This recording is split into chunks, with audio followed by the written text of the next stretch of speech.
Nuk është se ekipi nuk ka kualitet, e tha dhe Amiri, kemi qenë një farë ngërçi psiqik isha thonë, edhe është normal kur je në pozitën e fundit që nuk mund zhvillosh edhe të jepsh më të mirën nga vetja. Mirë po, në ato momente dhe në pa kualiteti, dhe në pa përvoja,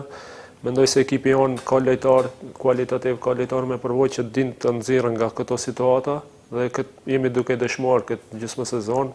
duke largu vetëm kisha thonë lojën e parë kundër Voskës, që bën një gabim të madh, që humbëm atë ndeshje. Mendoj se tjerë ndeshje kanë shkuar ashtu siç është desht,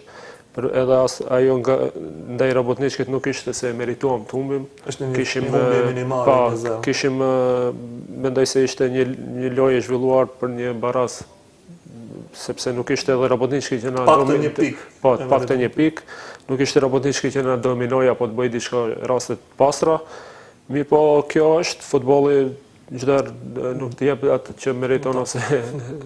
që e tregon në fushë. Mirë po, ne do luftojmë deri në fund se ka edhe 7 ndeshje, të gjitha do të jenë finale për ne dhe do të mundohemi që ta sigurojmë sa më herët mbjetesën.